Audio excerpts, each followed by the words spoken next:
আসসালামু আলাইকুম রহমতুল্লাহি ওবারাকাতুহু। ব্রাদার ইসলাম, ভিডিওটা ক্লিক করার সময় দেখেছেন কি সেখানে লেখা ছিল কি কি নামাজের পরে মাথায় হাত দিয়ে কি পাঠ করতে হয়। ইনশাল্লাহ সেই বিষয়ে দুটো কথা বলবো। 2 মিনিট খালি ভিডিও দেখুন, ইনশাল্লাহ আপনার কিছু শিক্ষা হবে।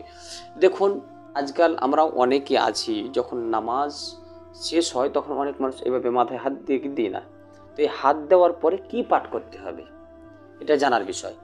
দেখুন, অনেক মানুষ আমরা মাথায় হাত দিয়ে কি পাঠ করি, ইয়াক্কা বিয়ু ইয়াক্কা বিয়ু ইয়াক্কা বিয়ু, এটা পাঠ করি 11 বার, কেউ বলে কি না 7 বার। এভাবে আমরা অনেকে আছি মাশাআল্লাহ পাঠ করি। তো এটা কি পাঠ করা যাবে? অবশ্যই পাঠ করা যাবে, কোনো অসুবিধা নাই। অনেক মানুষ আছে আরও যে মাথায় হাত দেওয়ার পরে আপনার পাঠ করে ইয়া নূরু, এটা পাঠ করে। এটাও পাঠ করা যাবে, কোনো রকমের অসুবিধা নেই, এগুলো ভালো দোয়া। তো আমি যেটা বলতে যাচ্ছি কি, এই ছাড়াও আরও যেটা একটা দোয়া আছে, যেই দোয়া মূল্যবান খুব, সেটা আমি বলবো, ভালোভাবে শুনুন। যে রসুল পাক সাল্লাল্লাহু তাআলা আলাইহি ওয়াসাল্লাম নবী আমার যেটা বলেছেন সে বিষয়ে বলবো, ভালোভাবে শুনবেন এবং এগুলো আপনারা মুখস্থ করার চেষ্টা করবেন। এগুলো দেখুন, বলা হয়েছে হাদিসে পাকের মধ্যে এসেছে কি রসুল পাক সাল্লাল্লাহু তাআলা আলাইহি ওয়াসাল্লাম নবী আমার বলেছেন কি, মাথায় হাত দেওয়ার সময় পেছনে কপালে কিংবা মাথায় যেখানে হাত দেবেন অসুবিধা নাই।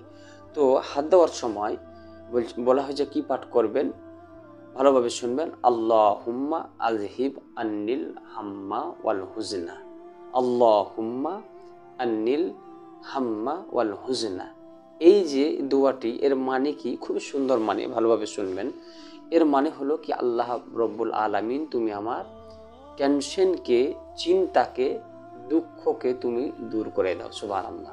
এর মানে হচ্ছে, অতএব আপনারা যখন নামাজ থেকে ফারিগ হবেন, সালাম ফিরাবেন, তখন আপনারা যদি পারেন তো এই দোয়াটি আপনারা মুখস্থ করবেন এবং অবশ্যই আপনারা এটা পাঠ করবেন, সকলেই আমল করবেন। আল্লাহ রব্বুল আলামিন যেন আমাদেরকে দোয়াটি যেন শিক্ষা করার তৌফিক দান করে। আসসালামু আলাইকুম।